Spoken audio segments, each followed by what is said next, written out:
Afternoon. Wanted to do a review or kind of my opinion on the Heatmaster c150. I bought it about a month ago and self-installed. Put on a small concrete pad. I looked at this in the central ruler. This was a lot cheaper and did the same job. Uh, so I went with this route. Of course, self-install. Today's kind of a warm day, so you don't have very much cold bed, which is good. Built-in ash drawer with the shaker grate. These things are designed to burn coal,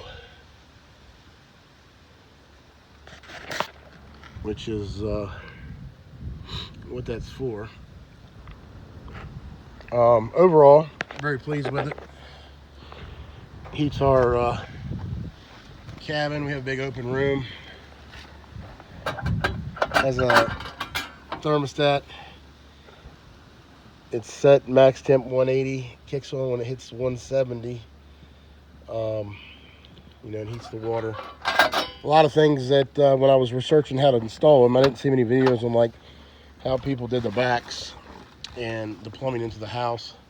So a lot of it had to go off the phones and whatnot.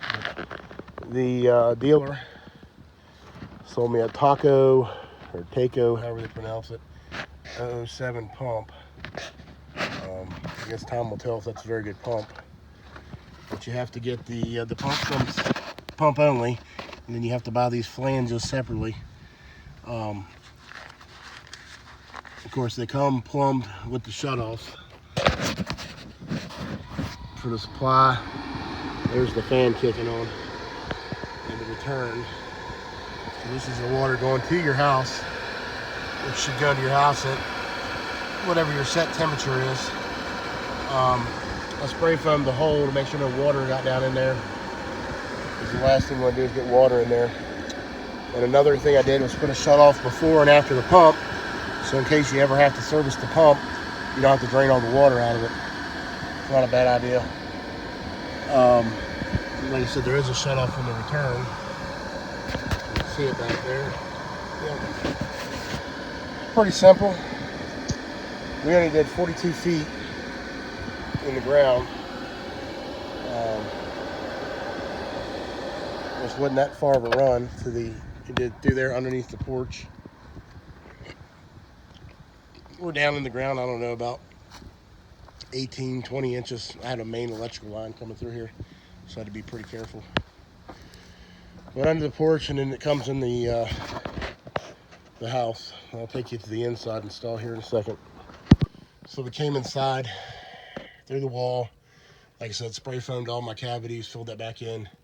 Came in, made my connection there. Came over, made an inline fill system so I could put water into the line. And of course, when you do that, make sure you have a check valve so you don't get that toxins back into your drinking water.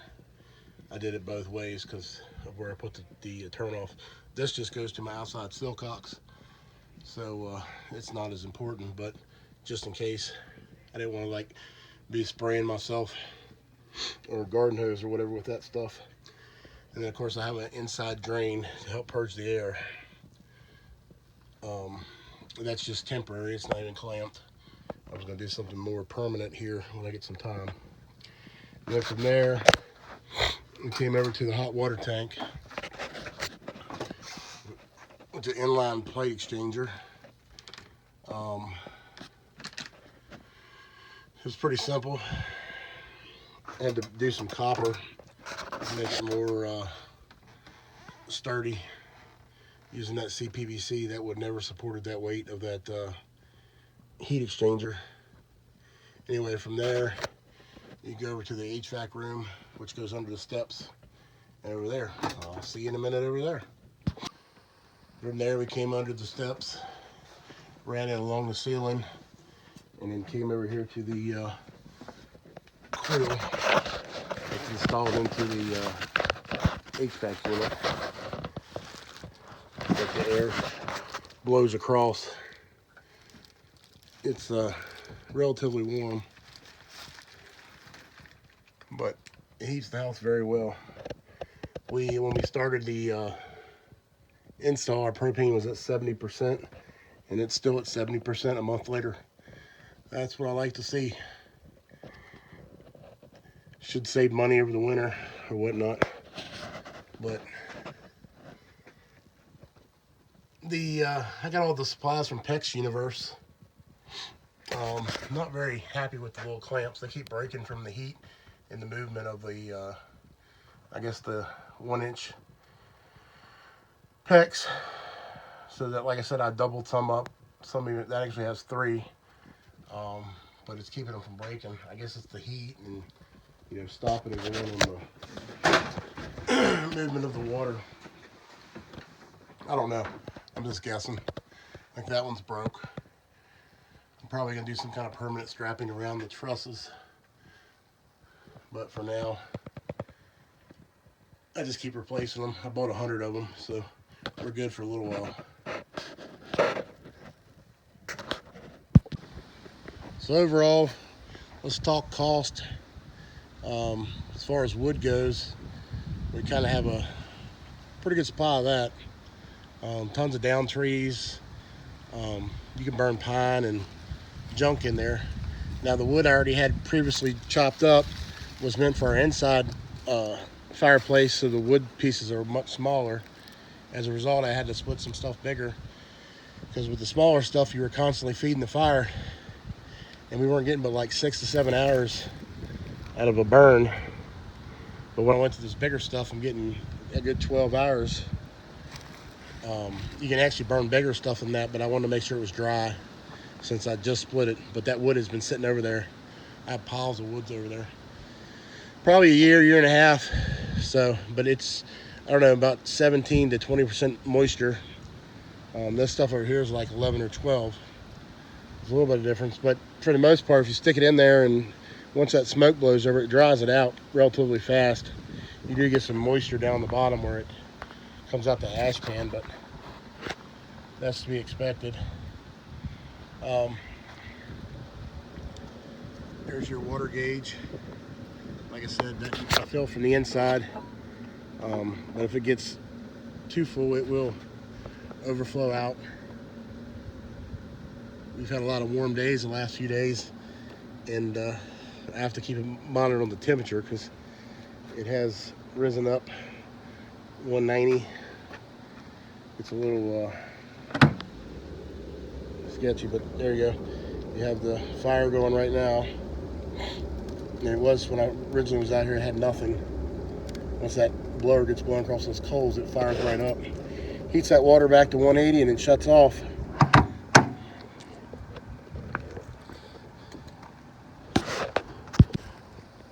Let's talk cost. This unit here was $7,500. I had to buy the pipe from the dealer, the pump, the flanges. I think that was it. Oh, and the heat exchanger for the hot water tank and the coil. It all ended up being like $8,800. That's me going and getting it. I had to drive about an hour to get it, which wasn't bad. Thankfully, I already had electric out here because the AC unit used to be out here. So I kept that electric conduit and just moved it. I put up a light pole. So you figure you have $8,700. I spent like $200 at PEXUniverse.com, maybe $250, I think it was. Yeah, for the brass 1-inch like couplings, elbows, and whatnot, and all the bend support brackets. Which, if you do a hard bend, you probably should have that to help support it. Put one here, but you can't see it, but it helps it support the pipe. But once that pipe gets hot, it kind of takes a form of its own. But when that stuff's cold, man, trying to bend it is a hassle. Lots of fun, lots of fun. But overall, I'm going to use it for the first time this winter, and I'll have a better opinion of it come spring. But so far, it's keeping the house nice and warm. This is our second full winter here. I think it's our third, second, yeah. So last winter we struggled with the little fireplace insert, and we still bought two and a half tanks of propane. But like I said, I like to get away from the propane, especially with increasing costs and whatnot. Save a little money. I think it's up to like almost $2.65 the last time I got it, a gallon or unit of measure. I haven't called to see what it is, but we're still at 70%, and all we're running off that is the cooktop, so that should last us all winter, but we'll see. I plan on building a little wood shed here to store all that wood over there in here. Like I said, I wasn't planning on having to redo my firewood at spur of the moment like I had to, but here I am. I have plenty of wood over there. I picked up a new wood splitter to do these bigger pieces.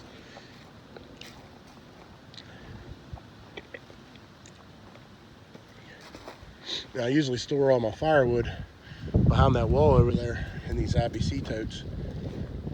It makes it easy to move with the skid steer and stack it. It keeps it dry, the air can blow through it, dries it out pretty fast.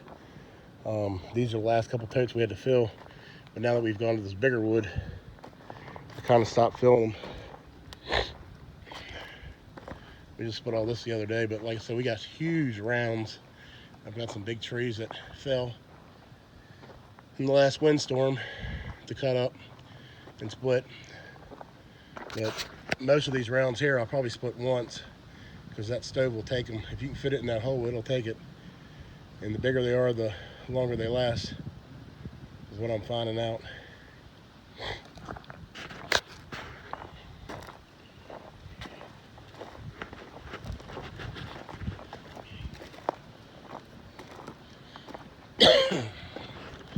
Also picked up this Halverson 120 wood processor for the skid steer.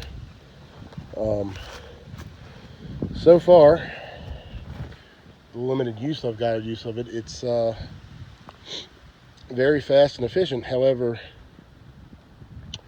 the hoses that came with it are too short, so I can't roll down and pick up the logs like it's designed to do. So I'm waiting on some parts, new hoses specifically, to replace them so that we can reach to do the logs, and I'll do a video on that.